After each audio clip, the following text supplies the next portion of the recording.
Grace here, aka the Graceful Renegade, and I am thrilled to announce that I'm going to be doing an interview series here on my YouTube channel called The Renegade Revolution.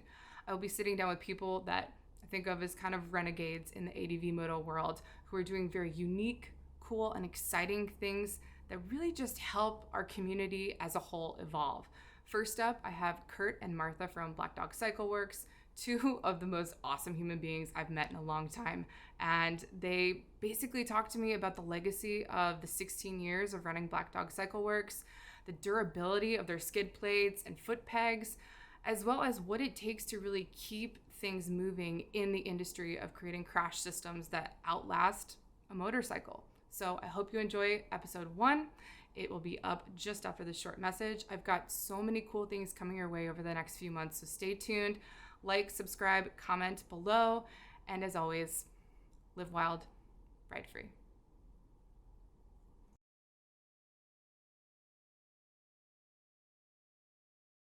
Thank you so much for taking the time today to just kind of tune in with you here. I got to meet Kurt in Julian, California, Martha, and it's just it's been kind of awesome over the last couple of weeks. I've been working with ADV Moto Mag to kind of put together a series about people that are doing really kind of fun and interesting things in the ADV community. And you two were definitely at the top of the list of people that have kind of built a brand and a company that, obviously people all over the world use it that are ADV riders. And Thank you for that.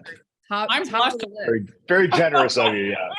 No, it's very cool what you guys do. So I guess just kind of as a warm up, so everybody feels comfortable, we can talk about motorcycles a little bit. Currently, what bikes are you guys riding? I know it's winter, whatever else, but what kind of riding are you getting out and doing when you do have the opportunity to? And Kurt, I know you're in Baja. Martha, where are you at? You guys are kind of on the road right now. Yeah, I'm in Southern California right now. Awesome. And for me, it's been a challenge. We sold my GS, my 1200 a couple years ago because it was getting, frankly, too old for the fleet. Yeah. And in the meantime, kind of on the road a lot, so I can't even take a bike with me. So all we have are the stable of bikes. Yeah. Which Kurt can go through you because, that we've got a 1250, we've got a, what do we have now? The Norden 901. The Norden, that's it. The 1250 GSA is what I spend most of my time on. I still have my KTM 950 Super Enduro from 07. But I haven't ridden that in a while. But yeah, mainly the GSA, the 901 right now. We've been trying to cycle through bikes more often.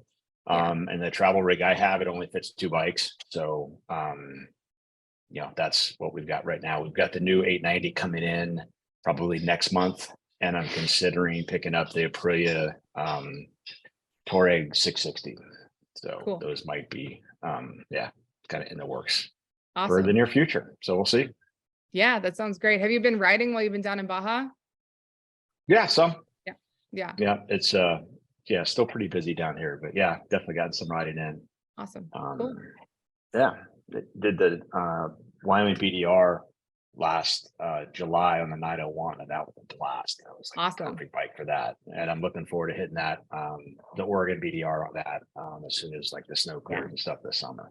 I can't tell you guys enough how, and this is just a little side note here, I'm so excited about the Oregon BDR. I actually just interviewed Nathan Fant, who helps, obviously do a lot of the route planning and mapping, and interviewed him for ADV as well. And it sounds like it's just going to be incredible. And especially after living in Oregon for as long as I did, like having a BDR that hits like all the awesome terrain of everything. I think it's just going to be an incredible addition to the BDR roster. So looking forward to it myself. Cool. So and especially more technical than most of them too. So it's the perfect playground for our stuff. Oh yeah. Yeah. I've, from what Nathan could give away, he was kind of under an NDA and also, wants to leave some of the surprises for the road. But one of the things he did mention is just that it is, there are sections that are absurdly technical, and and I think a couple of hill climbs where even he was a little nervous or concerned. So it should be an ass kicker for all of us in a good way, I think. But cool. awesome. Excellent. Cool. Okay. Well, let's dive into some of the Black Dog stuff a little bit. So your mutual love of adventure motorcycles obviously was a huge push to create the company in general, as well as support American-made products and a lot of the craftsmen and craftswomen that design those. So, you know, the stuff that you guys make is really meant for every type of terrain possible. Let's talk about how that got started and kind of what led to the creation of the online empire you have now. Online But empire. I'm sorry, empire, is that a little too hard? That's hilarious. Yeah, I've never heard it quite described like that, but God, I'm sorry, if you yeah, the catalog you Yeah, guys have yeah. for the bikes is ridiculous. It's an empire. I'm not just trying to, you know. Anyway, yeah. But anyway, Yeah. yeah, please talk to me about what really yeah. inspired this. So Yeah, thank you for that kindness. So we started in 07 with 3 products, and one of those was a skid plate for the KTM 950 that I developed, and we had 2 other products, and that was it. I mean, that's how we started the company.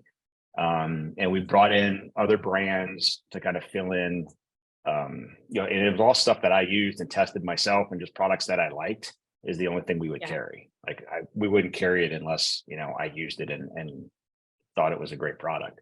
So at one point we had about 400 products on our website from 50 different brands, and it was crazy trying to keep up with all that.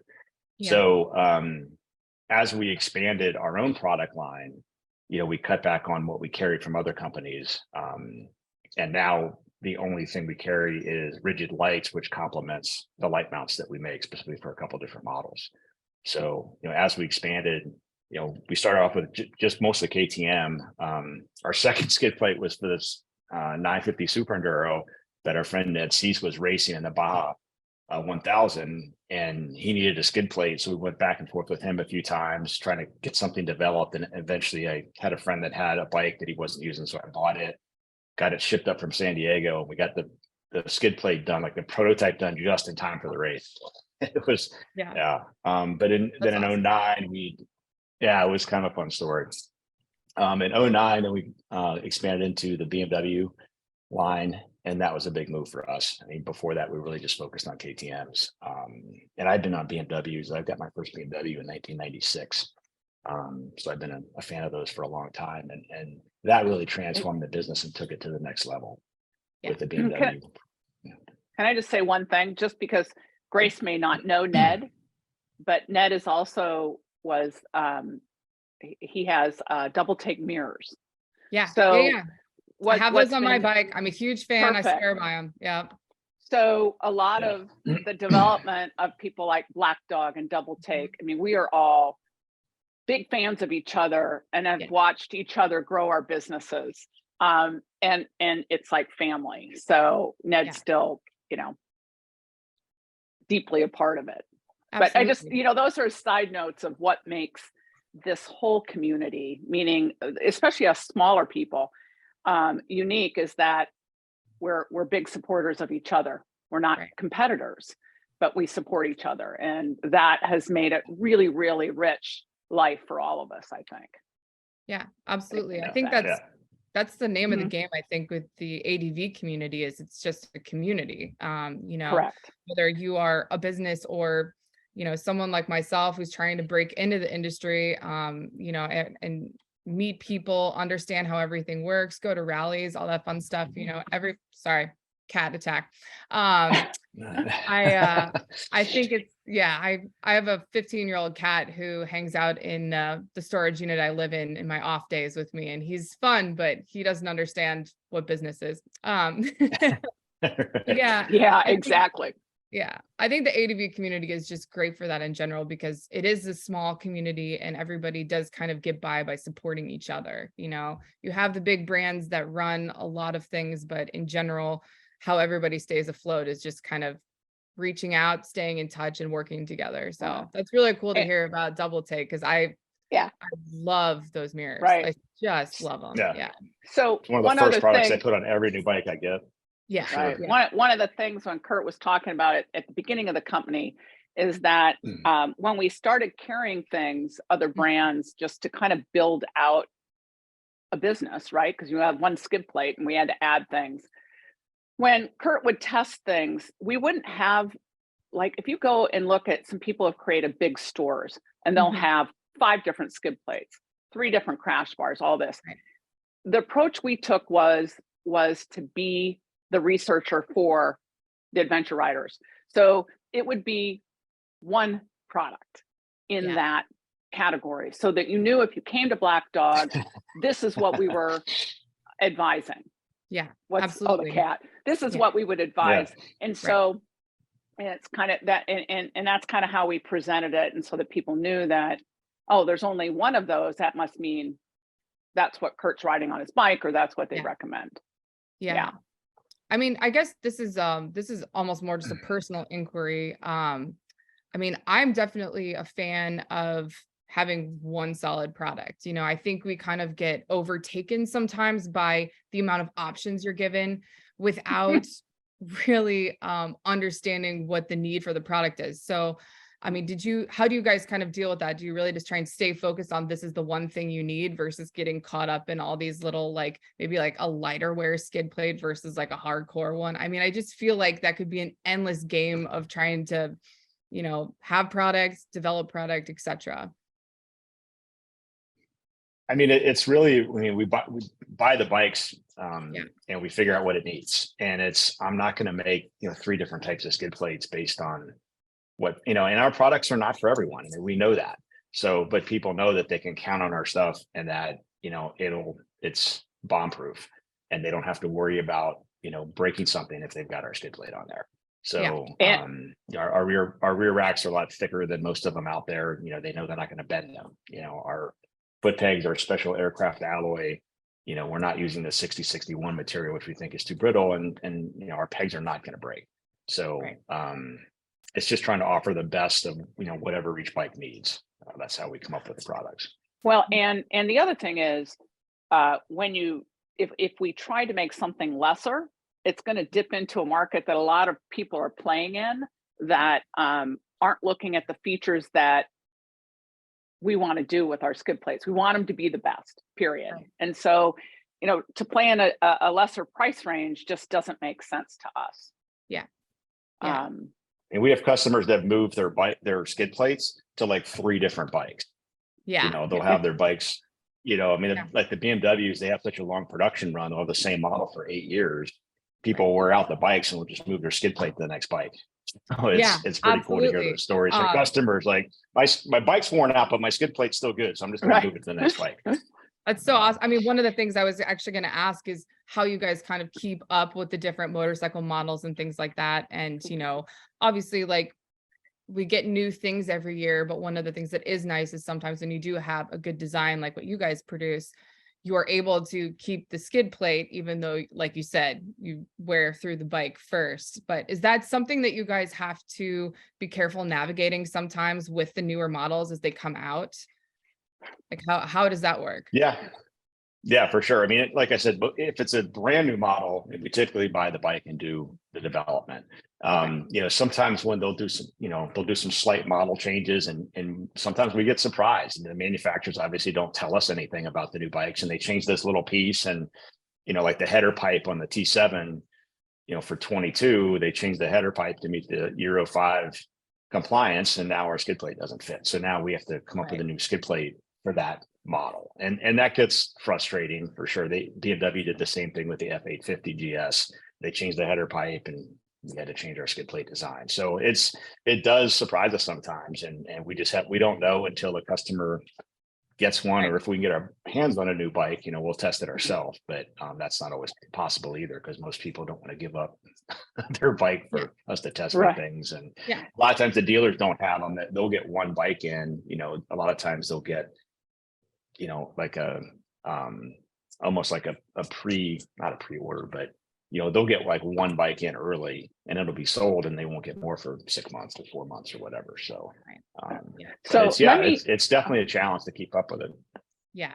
Well, let me say one thing that we sometimes forget to talk about, because we don't do it very often, but we are not afraid as a manufacturer to look at something and say, oh my gosh, we could do that better. So Yeah. we have in the past on some of our bikes done a version 2, maybe even a version 3, knowing that we want to continue to make the best we can. And so if we find that there's something we can do based on feedback or whatever, we can improve the design, we will. I mean, we're not afraid to. That is rarely something you'll see in this industry. They'll just stick with what they have, move on, go to another bike. But Kurt will take a look at it and say, yeah, maybe we should do this, and we'll make a second version. Yeah. Um, Yeah, I think that's incredible. I mean, and it's Yeah. a testament to the products then that you make as a result is, being able to make those adjustments so that the customer has the best product on the market and feels good about it and solid about it. There are a lot of brands that, like you said, yeah, it's just a one and done and that's it. And that can Right. get increasingly frustrating. Right. And it's easier when you manufacture in the US. Right. We don't have to do, we're not getting, containers coming in from Europe or coming in from China that are just bringing stuff in and that you had to order way ahead of time. And if something's wrong, well, you're just gonna have to, live with it. So we can be that flexible. And that's one of the reasons we love doing business in the States, is that we have that flexibility. Yeah. So talk to me a little bit about doing business in the US and keeping that as a focus. Is it just because it makes things a little bit easier and more attainable to get the products you need and you can kind of hold it in your hands and it's, it's not going to be a shipping nightmare if something goes wrong? Can I, Kurt, I'm just going to take kind of an intro to that and then you can maybe respond to it. But when we started Black Dog and we kept thinking about, okay, so, what do we want Black Dog to mean to us, right? And to mean to our customers is, number one, we want to make the best products we can. And we're going to stand behind the products we make. And we do, to this day, we do that. We stand behind what we make. Two, we want to give the best customer service experience that we can give. Okay. We decided very early on, Kurt and I were really big consumers on the internet. And we found that the internet's very impersonal.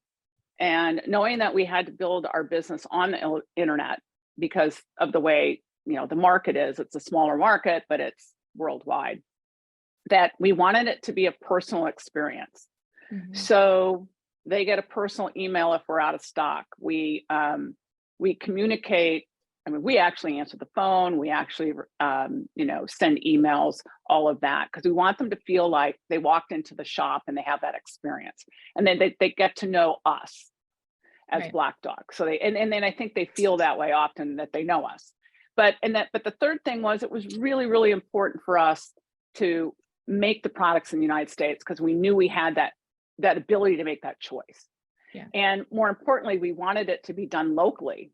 So the community in which we lived in, we wanted to support that. And so a lot of the design was done in Sandpoint with Kurt and a really good friend who was a fabricator. And that's where the design part would happen. Well, as we got bigger, he was not a production shop. So we then needed to go find a production shop. And we found production shops in Spokane, which is, 75 miles away. So still trying to keep it local, support our local economy, the local, workforce, all of that. That still is, it's not just a marketing line. It's truly how we feel about it. And we have, our foot pegs, same things. Those were made in the States by small manufacturer like Kurt and I. Yeah. So, yeah. Awesome. Okay, go ahead, Kurt. Yeah. I got my little. No, I mean, that's. No, that was good. That was perfect. No, it was never an option to take things overseas for me. I mean, and like Martha said, we originally produced everything in Sandpoint, 7,000 people. So we pretty quickly outgrew the volume capability, of our local shops and took things to Spokane, and which is, kind of the closest city near us. And it's, our stuff is more expensive. There's no doubt about it. But we feel like you get higher quality, you get great customer service, we stand behind it, and it's supporting the American workforce. And that's really important to us. And it's, the feedback we get from customers, it's really important to them as well.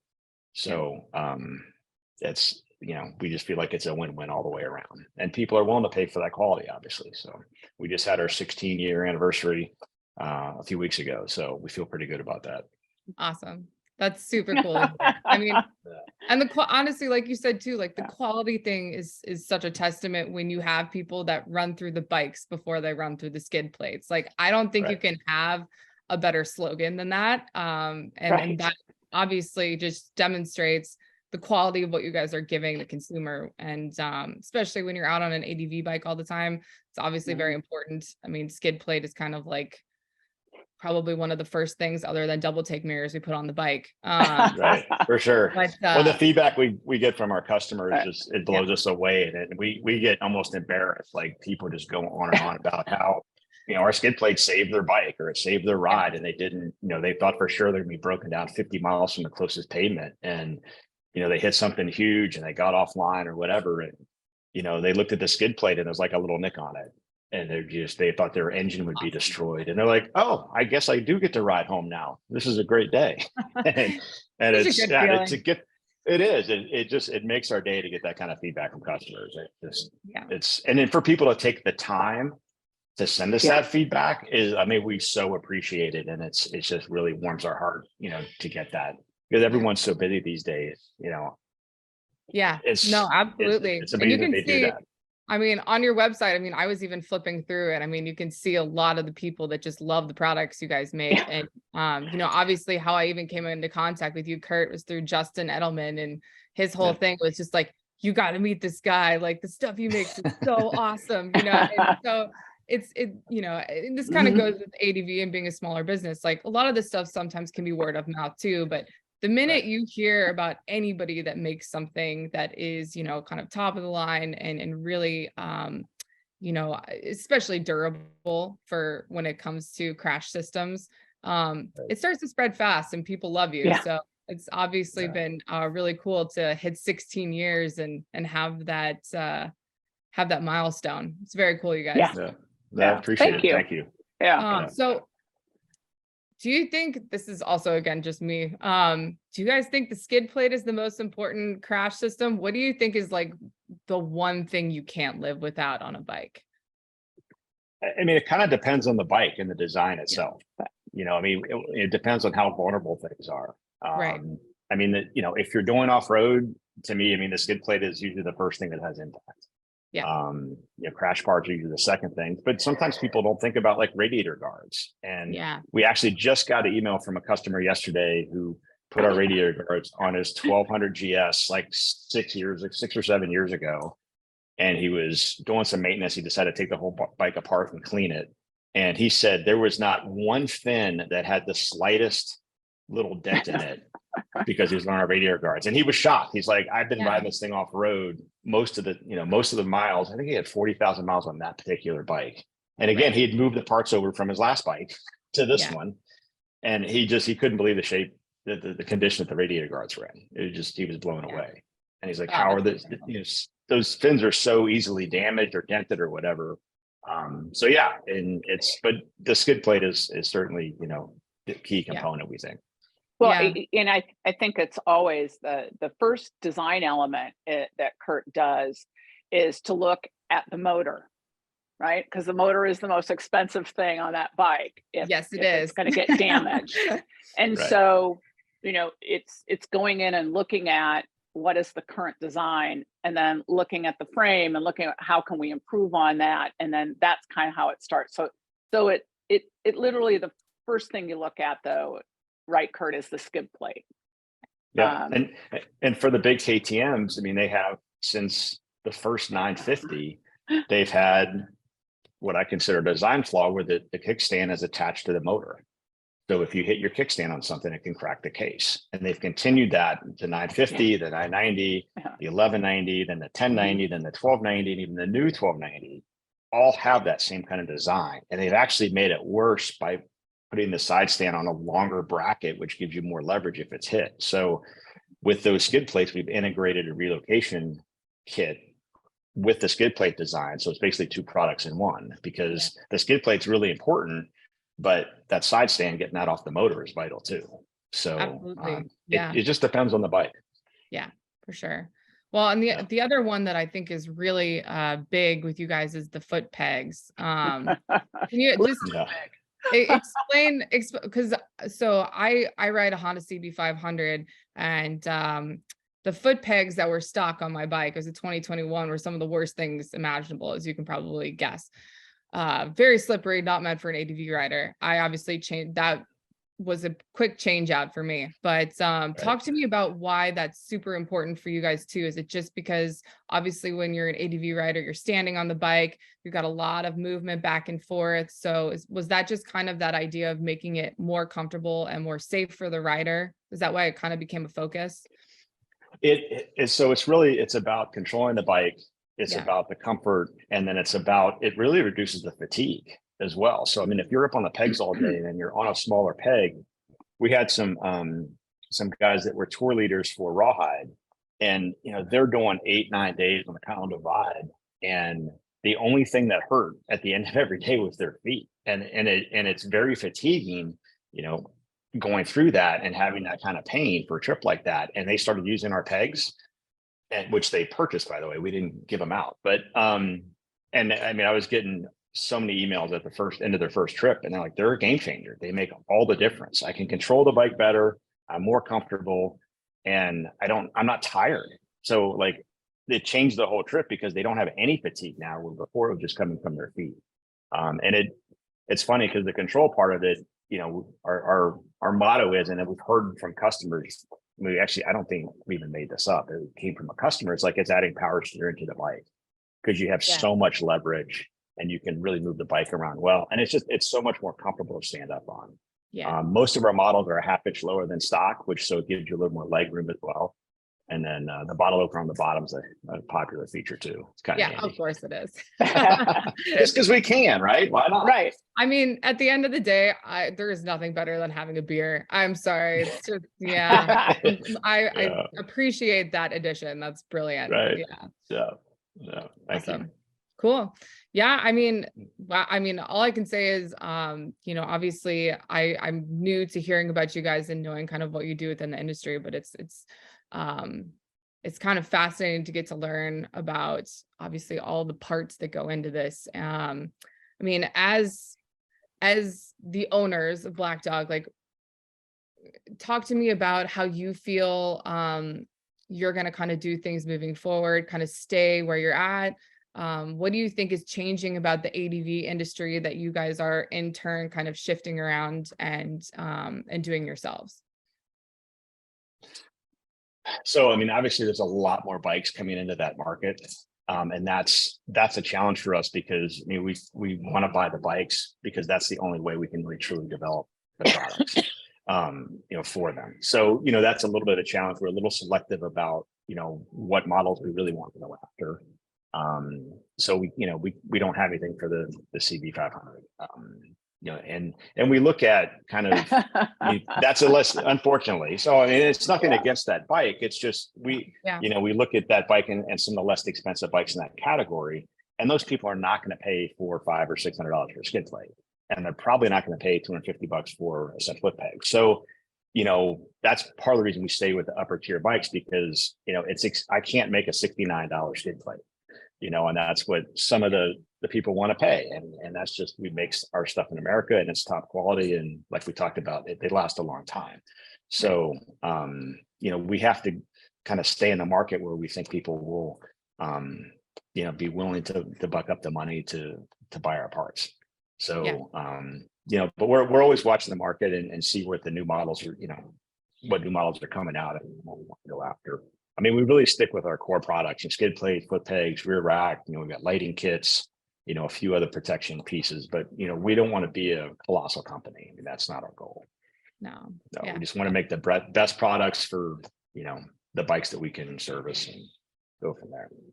Yeah, absolutely. Yeah. I think there is a slippery slope with certain companies these days to, I think, overkill. I think sticking with your bread and butter of knowing the kick-ass stuff you make and really doing a good job with that is super important, because it'll keep people coming back and consistently wanting to work with you, and knowing that obviously the product is reliable. So it's pretty awesome.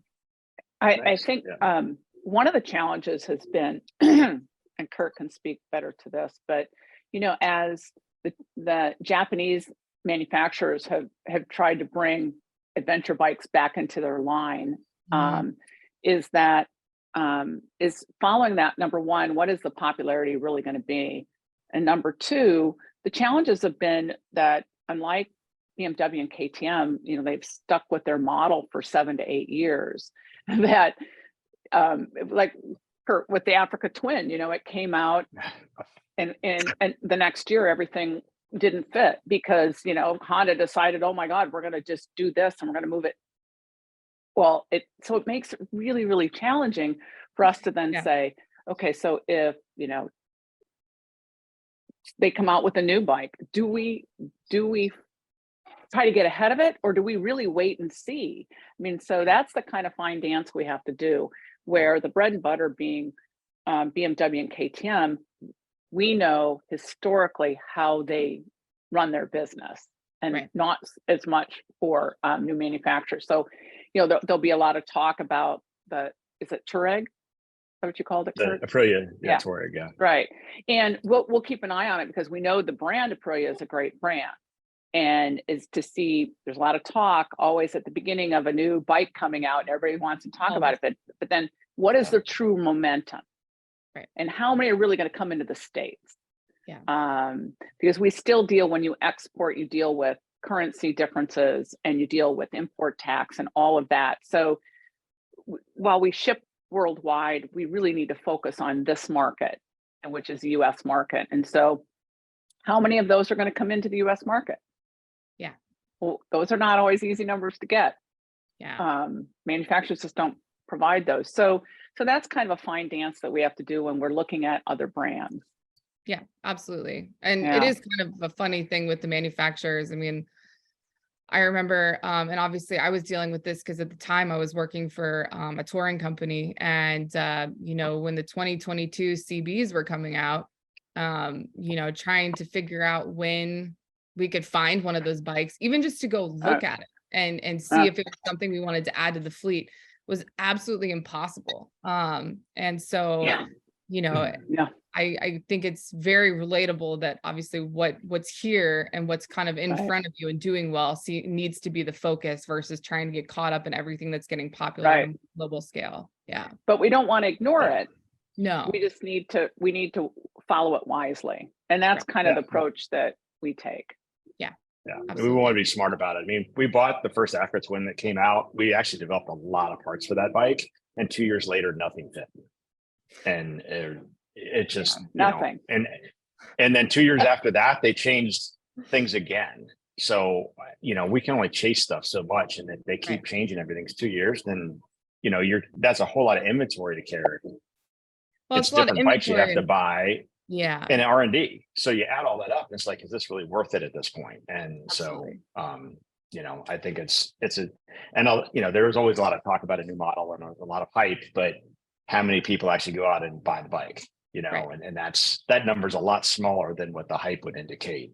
That's for sure. And that tends to happen, I think, with certain number of bikes in general, is there's a lot of hype behind them. And then whether or not people actually go out and buy them is a whole other ball game. So or they'll wait a year or two to see what the reliability is, to see what the feedback is, and that kind of thing. And that's so there's a few models that I want to wait a year and just see where they end up, and then we may go after them hard. And it means that we won't be the first to market, but we'll also know what else is available to make sure whatever we develop is the best product. Right. And we've done that before too, and it's if we wait a little while, we can make sure that no one can touch, our design aspects and quality. Yeah. Awesome. Yeah. I think there's no better way to do that than what you guys are doing, to be honest. And I think that's a lot of ADV riders in general. I mean, myself included. I think it's great when newer models of bikes come out, but the last thing I want to do is really go buy a new bike. You kind of want to sit in the background and make sure that there isn't a huge issue with a part or manufacturing or what have you, because it happens all the time. And every time I'd rather have somebody else make that mistake. It's always a challenge buying the first year model, because that's typically, you'll get a shorter warranty time frame, and you'll get, recalls, you get, suddenly there are any brake cylinder. I mean, what happened to the 2013 BMW I had? Brake rotors, remember? They couldn't even get one in the United States. People were waiting 6 months to get, this part fixed. Man. And so that's always a challenge, but we kind of have to play in that space. So we end up getting the first year. Yeah, absolutely. We'll kit it out and sell it then. But which is a great way to flip a bike. Is get totally it loaded, build it up, and then get it to somebody that wants to get out there and enjoy it. So that's awesome. People love buying our used bikes, that's for sure. I bet they do, because they look at them and they're indestructible, and it's that other aspect of confidence, like, well, I could probably toss this thing off a cliff and it would be fine. So some have. Oh man, no doubt. Cool. Well, you guys have anything to add? Any special thoughts about Black Dog, or just the journey you kind of been on with this company together? I mean, again, 16 years is incredible. I'm sure you've been through highs, lows, and everything else, like most business owners have, especially with the pandemic and everything else. But if you have anything to add, please do. Well, I do. The lowest part for me is that the Black Dog passed away 2 years ago. Oh man. She was really a special dog.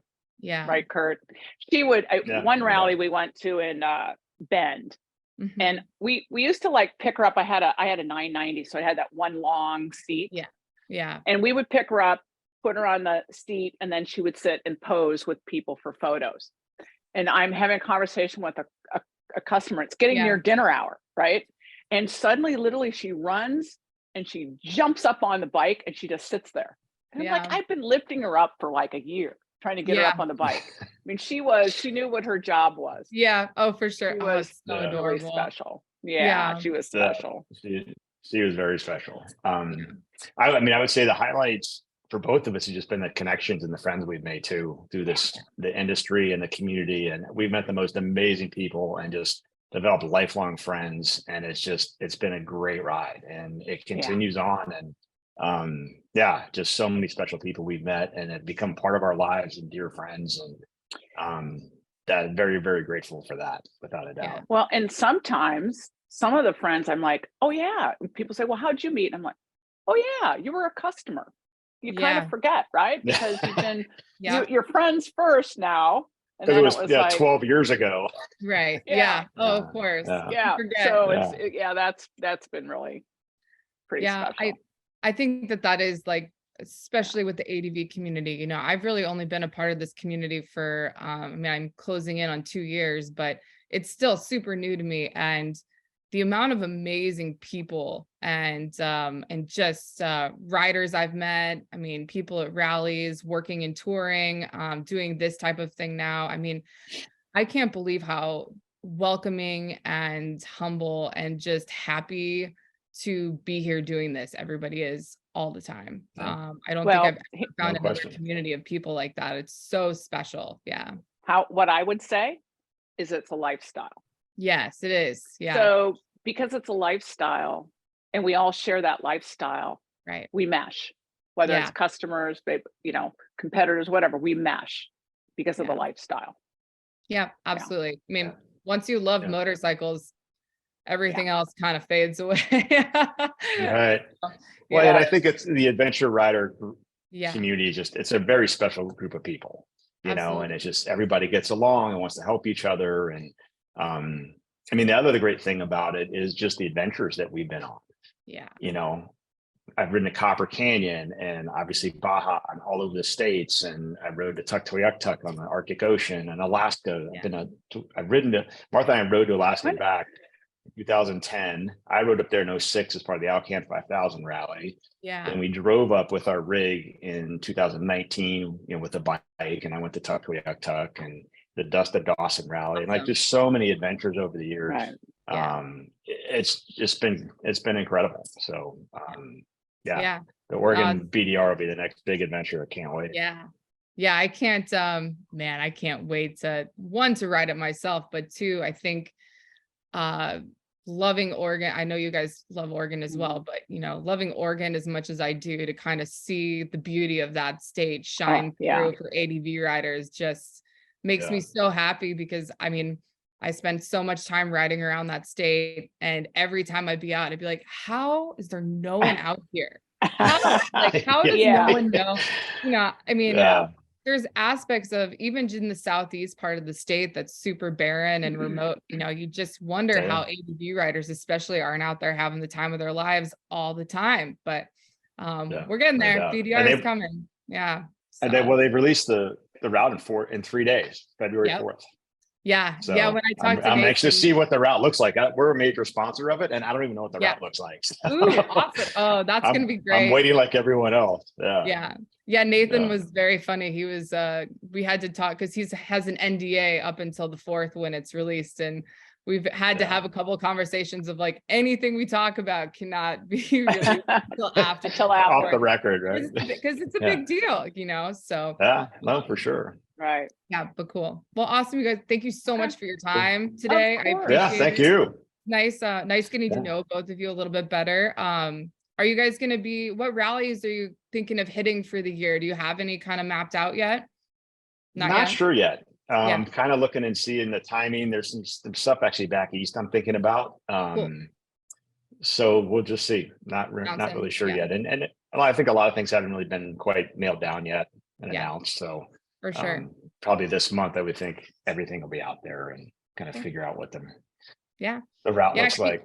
Keep me in the loop. I think I'm going to be I'm doing the Revzilla ADV rally in April when I get back from Bali, and then I'll be at Giant Loop in June. So that's pretty much all I have on the agenda right now. But if you guys are around, let me know. I'd love to see you and grab a beer.